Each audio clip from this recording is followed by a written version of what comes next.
Sobre se livrar de tecidos podres.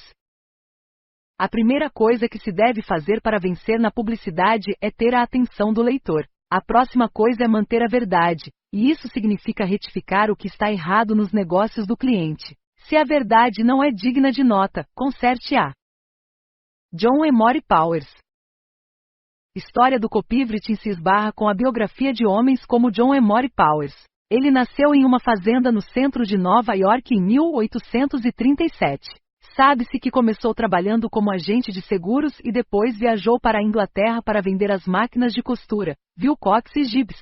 Uma de suas campanhas criadas na época gerou uma demanda por máquinas de costura que a empresa não pôde atender. Depois que seu filho John nasceu, Powers voltou a Nova York para trabalhar como agente de subscrição da The Nation. Nos anos posteriores, Powers se tornaria pioneiro no uso de muitas técnicas de publicidade, incluindo anúncios de página inteira na forma de uma história ou peça, o uso experimental gratuito de um produto e plano de compra de prestação. Powers trabalhou para as lojas de departamentos Lord & Taylor e Wanamaker, antes de se tornar um redator freelancer, em 1886.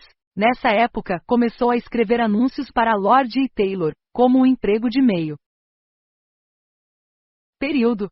Seus anúncios chamaram tanto a atenção do público que John Wanamaker decidiu contratá-lo integralmente em maio de 1880, levando-o para Filadélfia para trabalhar em sua loja. Escreveu 6 anúncios por semana durante cerca de 9 meses.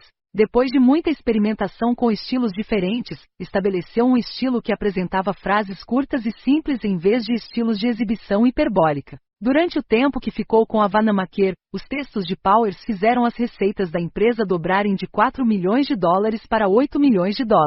A história revela que Powers não se dava bem com outras pessoas e alguns os descreveram como o homem mais insolente que já se havia visto. Essa característica de personalidade de Powers combinada com a insistência em ser franco nos anúncios causava tensão em seus empregadores. A Wanamaker despediu Powers em 1883, mas acabou o contratando novamente em 1884. 2 anos depois, foi demitido de vez. Em 1886, Powers tornou-se redator freelancer e trabalhou para outras empresas e produtos, incluindo as Chimneys Lamp de Macbeth, as pílulas de Bisham, o Vacuum Oil, a Scott Emulsion e o verniz Murphy. No final da década de 1890, Powers ganhava mais de $100 por dia como copywriter, o que equivale a cerca de $700 mil por ano, aproximadamente, em moeda atual. John Emory Powers exerceu uma forte influência na indústria da publicidade e na próxima geração de redatores. Adotou um estilo único de publicidade que veio a ser conhecido como o estilo Powers de redação. Costumava usar linguagem simples, evitava exageros, limitava as manchetes a poucas palavras e não usava desenhos ou ilustrações em seus anúncios. O estilo de copywriting de Powers também é conhecido como o estilo razão porque. Numa época em que a maioria das propagandas apresentava hipérboles, Powers ficou famoso por dar foco aos fatos, por falar somente a verdade. Certa vez, ele se recusou a escrever um copy para um produto a menos que estivesse convencido de seus méritos. Numa ocasião afirmou que a coisa mais importante em publicidade é chamar a atenção do leitor por ser interessante, e a outra coisa mais importante é manter a verdade. Isso significa retificar o que está errado no negócio do comerciante. Se a verdade não é verificável, conserte-a. Enquanto trabalhava para a Wanamaker, foi-lhe dito que um departamento precisava se livrar de tecidos podres. Ele escreveu um anúncio que continha a seguinte frase: "Temos muitos tecidos podres e coisas dos quais queremos nos livrar." No dia em que o anúncio foi publicado, os clientes compraram todo o excedente de tecido até o meio-dia. Outro de seus anúncios para a Wanamaker dizia: "O preço é monstruoso, mas isso não é da nossa conta." Ainda outro que promovia gravatas. "Elas não são tão boas quanto parece, mas são boas o suficiente e custam apenas 25 centavos. Quando Powers foi contratado por uma empresa de roupas de Pittsburgh à beira da falência, recomendou ao dono que fosse honesto com os clientes em potencial. O anúncio apresentava as seguintes palavras: "Estamos falidos. Este anúncio trará nossos credores aos nossos pescoços. Mas se você vier e comprar amanhã, teremos dinheiro para atendê-los. Se não, iremos para a parede.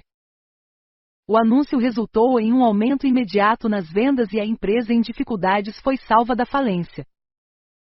Como podemos perceber, Powers foi um homem de grande criatividade, profissionalismo e determinação, lembrado por ser o primeiro redator publicitário profissional a trabalhar em tempo integral. Mas devemos recordar, sobretudo, de como seu estilo, genialidade e ideias serviram de exemplos para o mundo dos negócios nas décadas seguintes. A influência de Powers na indústria do marketing e da publicidade foi tão grande que a Printers Inc., a primeira revista norte-americana especializada em publicidade, escreveu: Powers foi o primeiro verdadeiro redator publicitário, não apenas no calendário, mas levando em consideração suas conquistas e sua remuneração. Poucos, talvez nenhum de seus contemporâneos chegou perto dele em habilidade. Naquele tempo, havia dois tipos de publicidade: o estilo de Powers e o resto. John Emory Powers faleceu em 20 de abril de 1919, em Ardali, em Nova York. Durante sua vida, ajudou a ressaltar a importância dos redatores, elevando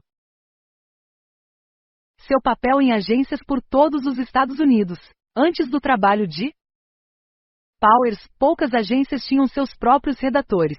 No entanto, o talento exibido por ele e a eficácia de seus anúncios fizeram com que muitas empresas pioneiras de publicidade mudassem isso. John Emory Powers foi introduzido no Advertising Hall of Fame em 1954.